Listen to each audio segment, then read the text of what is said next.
چیزیں جمعے والے دن آپ نے لازمی کرنی ہے، دو چیزیں۔ ایک تو سورہ کہف کی پابندی کرنی ہے جمعے کے دن۔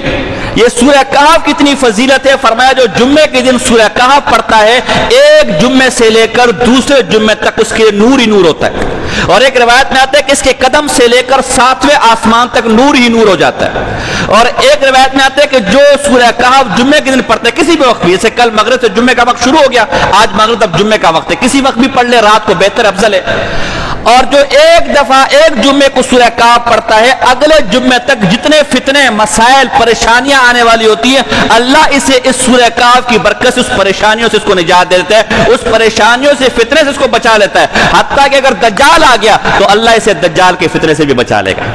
تو ایک تو سورہ کہف کی پابندی کرنی ہے انشاءاللہ، ایسے ہی ہوگا نا انشاءاللہ۔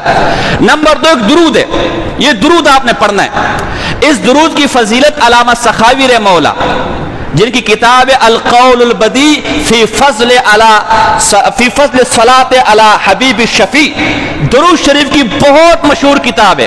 ہمارے ہندوستان کے ایک عالم گزرے علامہ زبیدی رحمہ اللہ جو شاہ ولی اللہ محدث دہلوی کے شاگرد تھے، بلگرام ہندوستان کے رہنے والے تھے۔ انہوں نے امام غزالی کی احیاء علوم الدین کتاب ہے، اس کی شرح لکھی ہے اتحاف سعادات المتقین، اس کے اندر لکھے کہ درود شریف پر سب سے زبردست جو کتاب ہے وہ یہ علامہ سخاوی کی القول البدی ہے، اور امام ابن حجر اسقلانی فرماتے ہیں کہ میرے شاگردوں میں سب سے تکڑا شاگرد، سب سے بہترین شاگرد یہ علامہ سخاوی ہے۔ تو یہ علامہ سخاوی اتنا مستند آدمی، اس نے اپنی کتاب القول البدی کے اندر یہ بات لکھی ہے، طبرانی حدیث کی کتاب ہمارے پاس موجود ہے، اور دارقطنی کے حوالے سے۔ وہ کیا ہے؟ ایک درود ہے، وہ درود کیا ہے؟ اللہم صلی علی محمد النبی الامی وعلی آلہ وسلم تسلیما۔ کیا؟ اللہم پڑھے، اللہم صلی علی محمد النبی الامی وعلی آلہ وسلم تسلیما۔ یہ یاد کر لینا، نہیں تو مجھ سے پوچھ کے یاد کر لینا ہے۔ فرمایا عصر کی نماز کے بعد اپنی جگہ سے جو ہلے نہیں، عصر کی نماز، عصر جمعے والے دن عصر کی نماز کے بعد اپنی جگہ سے اٹھے نہیں، وہی بیٹھے رہے، وہی بیٹھے بیٹھے 80 دفعہ یہ درود پڑھ لے۔ کتنا ٹائم لگے گا؟ 10 منٹ یا 15 منٹ؟ 15 منٹ زیادہ لگے گا۔ یہ درود پڑھ لے، اللہ اس کے 80 سال کے گناہ بھی معاف کرے گا اور 80 سال کی عبادت کا ثواب اس کے نام اعمال میں لکھ دے گا۔ کتنی بڑی فضیلت۔ تو یہ دو کام آپ نے جمعے والے دن کرنے ہیں۔ ایک تو درود تو ویسے بھی آپ نے پڑھنا ہے، اس کی تو ویسے بھی کثرت کرنی ہے۔ علامہ سخاوی فرماتے ہیں کہ درود کی روزانہ کی تعداد کم سے کم، جس کو علامہ زکریا نے فضائل درود میں بھی لکھا ہے، 300 ہے، کم سے کم دن میں 300 دفعہ پڑھنا ہے۔ زیادہ تو ہمارے ایک شاگرد تھے، وہ دن میں 5000 دفعہ درود پڑھتے تھے۔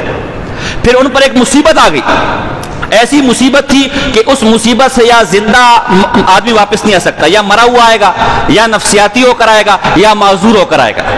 وہ شاگرد بغیر کچھ کیے صحیح سلامت واپس آ گیا، کچھ بھی اس کو نہیں ہوا تھا 3-4 مہینے بعد۔